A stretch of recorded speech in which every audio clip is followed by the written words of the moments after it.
তোমরা ক্লিয়ার করে নাও। এখানে প্রথমে হচ্ছে 1 নম্বরে বলা হচ্ছে একটা নমুনা চুনাপাথর ছিল যেটা 0.37 গ্রাম, এটা অক্সালিক অ্যাসিডের 10 মিলি এর মধ্যে দ্রবীভূত করা হলো, দেয়া হলো। দ্রবীভূত না হয় সেখানে অধক্ষেপ তৈরি হলো। এই অধক্ষেপটা হলো এই অধক্ষেপটার কে সালফিউরিক অ্যাসিডের মধ্যে দ্রবীভূত করে দ্রবণ তৈরি করা হলো। দ্রবণটা বি, যে বি দ্রবণটা পাওয়া গেল সেই বি দ্রবণটাকে পুরোপুরি টাইট্রেশন করতে 15 মিলি 0.08 এম পটাশিয়াম পারম্যাঙ্গানেট প্রয়োজন হলো। তাহলে এখন বলছে যে এই নমুনার মধ্যে ক্যালসিয়াম কার্বনেট ও ক্যালসিয়াম অক্সাইডের পরিমাণ নির্ণয় করো। এটাই হলো এদের প্রশ্ন। তো এটা মিশিয়ে দিচ্ছি, দিয়ে এবার উত্তরটা তোমরা নেওয়া শুরু করে বলার চেষ্টা করো। যে প্রথম কাজটা ছিল নমুনা চুনাপাথর, ওর মধ্যে ভেজালও থাকতে পারে। এটা কার মধ্যে দ্রবীভূত করা হয়েছিল? ক্যালসিয়াম অক্সালিক অ্যাসিডের মধ্যে। নমুনাটাকে কার মধ্যে? অক্সালিক অ্যাসিডে দ্রবীভূত করা হয়েছিল, তাই না? প্রথম কাজটা হচ্ছে বিক্রিয়া সমূহ, এগুলো আমরা আগে খুঁজে বের করি। বিক্রিয়া সমূহ, তো এই বিক্রিয়াগুলোর মধ্যে আমরা দেখি ক্যালসিয়াম কার্বনেট, এইটাই তো চুনাপাথর নমুনা। হ্যাঁ, এটাই হলো চুনাপাথর। যতটুকু নমুনার মধ্যে চুনাপাথর ছিল শুধু চুনাপাথরটা বিক্রিয়া করবে।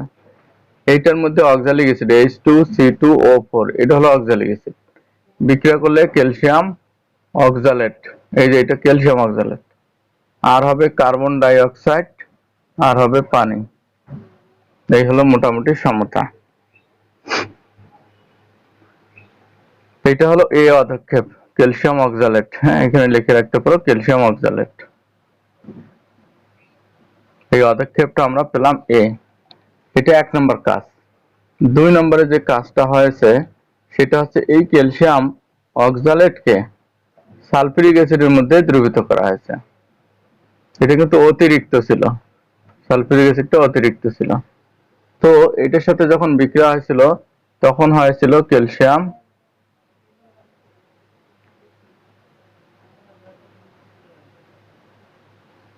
ক্যালসিয়াম সালফেট হয়েছিল। তারপর অক্সালিক অ্যাসিড কিন্তু সালফিউরিক এর সাথে বিক্রিয়া করে আবার অক্সালিক অ্যাসিড হয়েছে, এই দেখো। তাহলে বিক্রিয়া করে আবার কি হলো? অক্সালিক অ্যাসিড হলো, দ্রবীভূত হয়ে গেল অক্সালিক অ্যাসিডের মধ্যে। ক্যালসিয়াম সালফেট আর হলো আবার অক্সালিক অ্যাসিড। তাহলে যে দ্রবণটা আমরা পেলাম সেই দ্রবণটা অক্সালিক অ্যাসিডের যে দ্রবণটা সেইটার কথা বলা আছে। পরিশেষে ওইখানে অতিরিক্ত সালফিউরিক অ্যাসিড ছিল কিনা?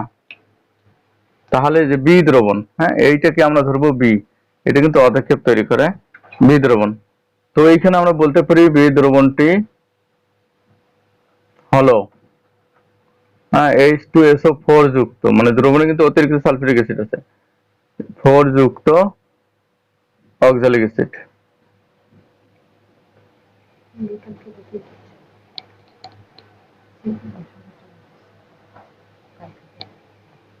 রাতে পাবে।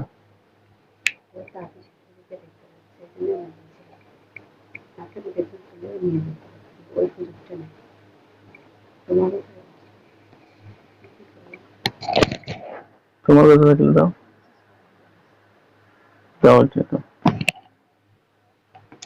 তাহলে বি দ্রবণটি হলো সালফিউরিক অ্যাসিড যুক্ত H2C2O4 দ্রবণ, এই যে এই দ্রবণটা। হ্যাঁ, এই বি দ্রবণটার সাথে আমরা KMnO4 সম্ভবত না কি যেন ছিল, পটাশিয়াম পারম্যাঙ্গানেট। তাহলে এবার টাইট্রেশন করা হয়েছিল এটার সাথে। শেষে KMnO4 প্লাস H2C2O4 প্লাস এই অ্যাসিড যুক্ত এই বিক্রিয়াটি, এটা জারণ বিজারণ বিক্রিয়া। এই বিক্রিয়াগুলো কিন্তু প্রতিটা সমতাকৃত হতে হবে।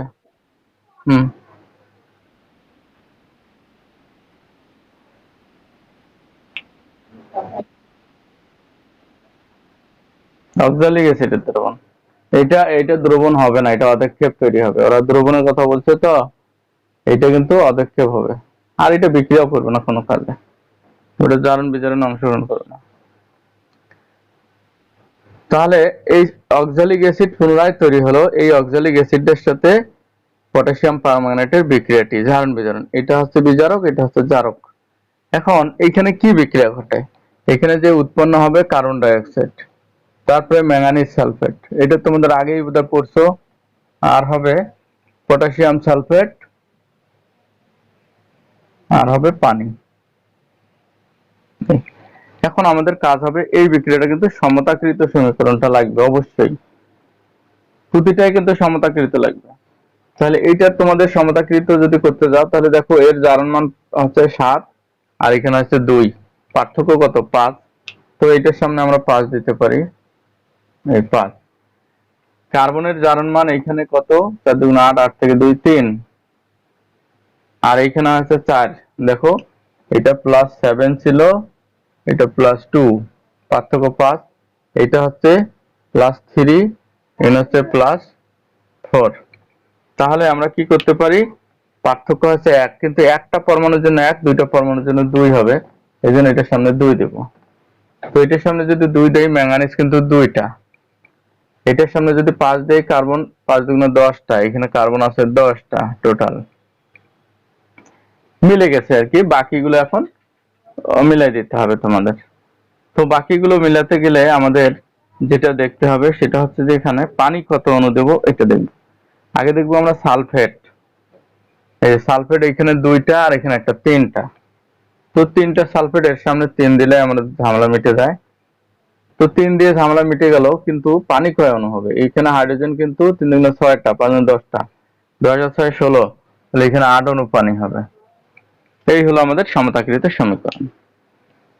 তো আমাদের মোটামুটি সমীকরণ সমতা হয়ে গেল। এখন প্রশ্নের উত্তর আমাদের খুঁজতে হবে।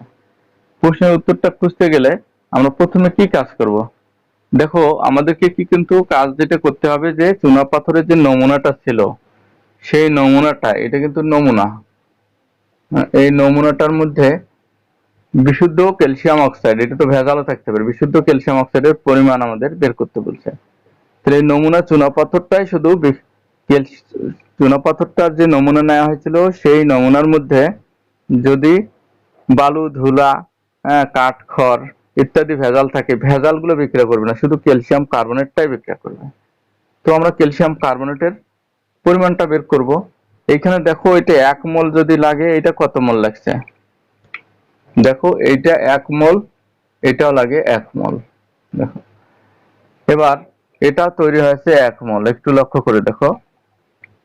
আবার এইটা 1 মোলের জন্য সালফিউরিক অ্যাসিডও লাগছে 1 মোল, আর যে এটা তৈরি হয়েছে এটাও 1 মোল। তাহলে এখানে সব 1 1 1 মিলে গেছে, সবগুলো 1 কিন্তু। তাহলে এটা 1:1। এটা এখন এইটা যদি লাগে 5 মোল, তাহলে এইখানে লাগে 2 মোল। একটু চিন্তার বিষয়টা আমাদের এই জায়গায়। তো এখানে আমরা যেটা পাচ্ছি সেই মোলটা আগে মিলাই নেই আমরা। হ্যাঁ, এটা হচ্ছে 1 মোল, এইটা থেকে শুরু করতেছি। এই এখানে 1 মোল ক্যালসিয়াম কার্বনেট সমতুল। দেখো তো এটাও 1 মোল লাগছে কিনা? 1 মোল ক্যালসিয়াম C2O4, দেখো সমতুল। এইটাও যদি 1 মোল হয় তাহলে আবার ক্যালসিয়াম, এই যে এটা অক্সালিক অ্যাসিড 1 মোল হয়, H2C2O4। এ দেখতে পাচ্ছ তো? আচ্ছা, তো এইটা হলো সবে 1 মোল। আমাদের মিলাতে হবে কোনটা দেয়া আছে, কোনটা মিলাতে হবে কোনটা। আমাদের ঘনমাত্রা, আয়তন এইটা দেয়া আছে, আর বের করব আমরা কোনটার? বের করব আমরা ক্যালসিয়াম কার্বনেটটা, তাই না? বের করব ক্যালসিয়াম কার্বনেট। তো ডাইরেক্ট কি এই বিক্রিয়ায় ক্যালসিয়াম কার্বনেট আছে? এই বিক্রিয়ায় জারক হচ্ছে এটা, বিজারক হচ্ছে এটা। তাহলে এর সাথে এরটা মিলাবো। তাহলে আমাদের সম্পর্ক প্রথমে দেখো, আমাদের এর সাথে এর মিলাতে পারবো, কিন্তু এর সম্পর্কে কিছু দেয়া নেই। অক্সালিক অ্যাসিড দেয়া আছে কি? তো যেহেতু অক্সালিক অ্যাসিড সম্পর্কে কিছুই নাই, এখন অক্সালিক অ্যাসিডের সাথে এর কি সম্পর্ক সেটা বের করবো। তাহলে এর সাথে অক্সালিক অ্যাসিডের সম্পর্ক, এই যে দেখো এটা 1 মোল লাগলে এটাও 1 মোল লাগে। কি বুঝছো? আচ্ছা, এখন দেখো যদি অক্সালিক অ্যাসিড, তাহলে এই লাইনটা আমরা পেলাম। এবার দেখো, অতএব আমাদের কিন্তু এর সাথে এর সম্পর্কটা বের করবো। অতএব এইখানে আমাদের 5 মলের সাথে মিলাবো, 5 মল। এটা যদি 5 মল হয়, অতএব আমরা লিখতে পারি 5 মল H2C2O4 সমতুল, এটাও 5 মল হবে, 5 মল ক্যালসিয়াম কার্বনেট। মেশাবো এবার। তাহলে এইটা 5 মলের জন্য এটাও 5 মল লাগতেছে। আবার এইটা 5 মলের জন্য, দেখো এইটা 5 মলের জন্য যেহেতু এটা 5 মল লাগতেছে, এটা কত মল লাগতেছে? 2 মল না? 2 মল KMnO4। এই পর্যন্ত আমরা মিলিয়ে ফেললাম। এটাই আমাদের মূল টার্গেট। আমাদের এখন এই লাইন থেকে এই লাইন মেলাবো। তাহলে দেখো, এইটা যদি ক্যালসিয়াম কার্বনেট 5 মল লাগে, এটা লাগে 2 মল। তো উপরের অংশটা আমি মিশিয়ে দিচ্ছি। ফাইনালি আমাদের যে কাজটা হবে, দেয়া আছে কোনটা? KMnO4 দেয়া আছে। তো এখন আমরা লিখতে পারি, অতএব আমরা লিখতে পারি, তাহলে অতএব আমরা এইটার সাথে কার সম্পর্ক মিলাবো? এইটার সম্পর্ক মিলাবো জাস্ট। তাহলে আমরা কি লিখবো? N KMnO4, আমরা মোল সংখ্যার সিস্টেমে আসবো, আর হচ্ছে N ক্যালসিয়াম কার্বনেট যদি মিলাতে চাই, এইটার সমান আমরা লিখব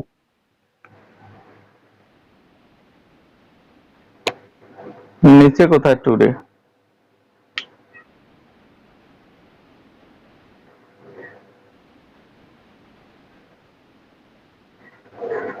এইটা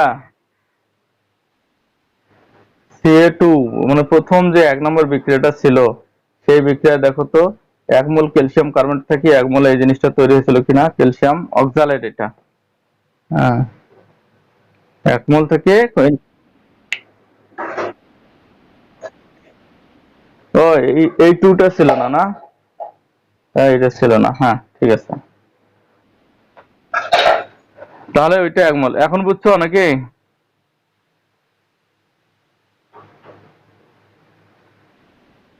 হ্যাঁ, তো এটা ওই যে টুটা বেশি করে দিয়ে ফেলছি। তাহলে 1 মোলের জন্য এটা লেগেছে এতটুকু, এই আর কি। তো এখন দেখো, আমরা এইটার সাথে এইটার সম্পর্ক, কারণ এটা দেয়া আছে, এটা বের করব। এর মোল সংখ্যা আমরা কত পেয়েছি দেখো তো? 2। আর এর মোল সংখ্যা 5। উপরে লিখবো 2, নিচে লিখবো 5। বা একটু তোমরা লক্ষ্য করে দেখো, এর কিন্তু আয়তন দেয়া আছে, ঘনমাত্রা দেয়া আছে। তাহলে VLS, এটা কার? এটা KMnO4 এর। আর নিচে এর কি দেয়া আছে? এর কিন্তু আমরা পরিমাণ নির্ণয় করব। হ্যাঁ, N ক্যালসিয়াম কার্বনেট বের করলেই হয়ে যাবে, 2 আর 5। এদিকে আমাদের তেমন কোনো কাজ নাই, মূল কাজটা হয়ে গেছে। বিক্রিয়া মিলাতে পারলে কাজ হয়ে যায়। বা আমরা এখন এটার সাথে এটা গুণ করে দেব, আর এটার মান বের করব। 2VLS সমান হচ্ছে 2N ক্যালসিয়াম কার্বনেট। দেখো, এখানে 2 ইন্টু এর আয়তন কত দেয়া ছিল?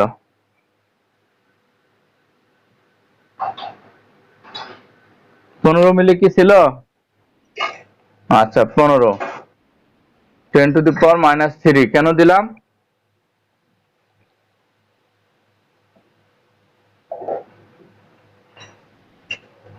হ্যাঁ বলো তো, কেন দিলাম? হুম, লিটার করার জন্য। এবার ক্যালসিয়াম কার্বনেটের আমরা যদি মোল সংখ্যা বের করি, এত, হ্যাঁ, তো এটা হলো। তো দেখো, ক্যালসিয়াম কার্বনেট এত মোল পেলাম। তাহলে এইটাকে আমরা, অতএব আমরা কি পাচ্ছি? N calcium carbonate. তো যেটা পেলাম 3 × 10⁻³ এত মোল। তো এইটার সাথে যদি আমরা দেখো 3 × 10⁻³ টার সাথে যদি এর আণবিক ভর গুণ করি, তাহলে গ্রাম হবে কিনা? মোলের সাথে আণবিক ভর গুণ, এই যে এটা হচ্ছে আণবিক ভর 100, তাহলে 100 গ্রাম। 100 দিয়ে যদি গুণ করি, তাহলে বের হবে এই 1100 ভাগ করলে একটা শূন্য, থ্রি আর 0 0 লেখা লাগবে না, এত গ্রাম। তাহলে আমরা যে ক্যালসিয়াম কার্বনেট পেলাম সেটা পরিমাণটা পেয়ে গেলাম, মোল আগে বের করলাম, তারপর সেই এত মোল ক্যালসিয়াম কার্বনেট মানে এত গ্রাম। ঠিক আছে?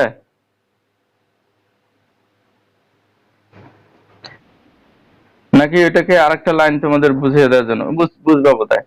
এখন ওখানে যে নমুনাটা নেয়া ছিল, দেখো নমুনার ভর ছিল কত শুরুতে, দেখো তোমাদের উদ্দীপকে যে, হ্যাঁ আচ্ছা, এখানে ছিল নমুনা ক্যালসিয়াম কার্বনেট ছিল কতটুকু, 0.37 গ্রাম, এই তো। আচ্ছা, এবার ক্যালসিয়াম কার্বনেট পাওয়া গেল কত, 0.3 গ্রাম। তো এটা শতকরা পরিমাণ এখন বের করতে পারবে না? নমুনায় ক্যালসিয়াম কার্বনেটের শতকরা পরিমাণ, শতকরা পরিমাণ তো তোমাদের জানা আছে, মানে এত গ্রামে এত, একে এত, 100-তে কত। তাহলে দেখো 0.3 ইন্টু 100 ভাগ 0.37, এ কত হবে?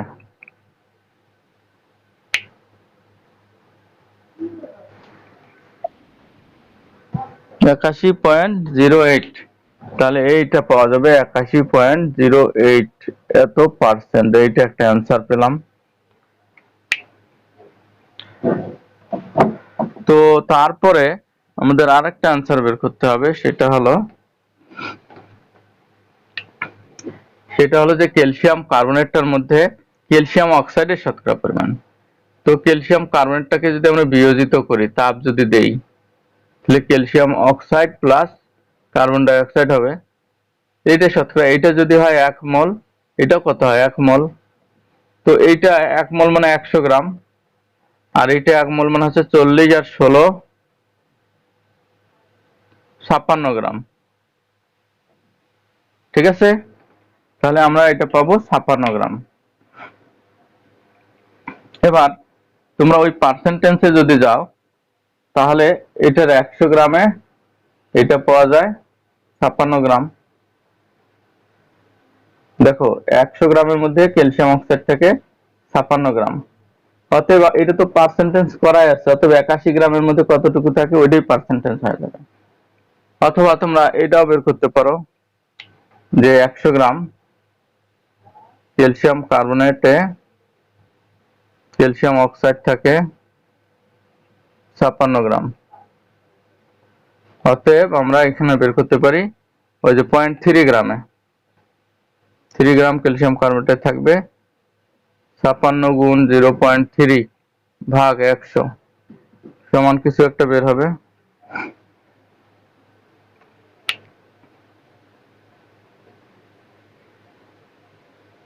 কত বের হয়?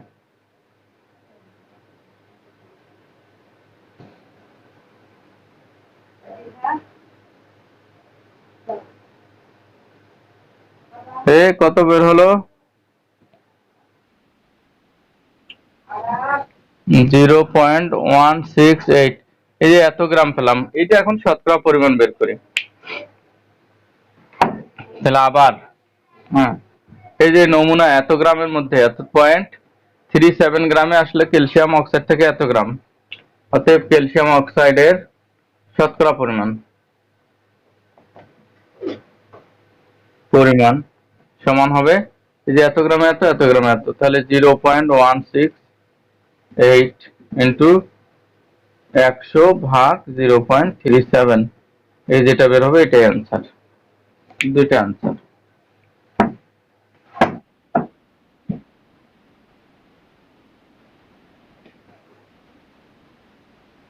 ঠিক কেন? ওই ভেজালটার মধ্যে ক্যালসিয়াম অক্সাইড তো চাইছে। নমুনা মানে কি, নমুনার মধ্যে ক্যালসিয়াম অক্সাইড, তার মানে ভেজালটার মধ্যেই কতটুকু ক্যালসিয়াম অক্সাইড আছে। কত হচ্ছে?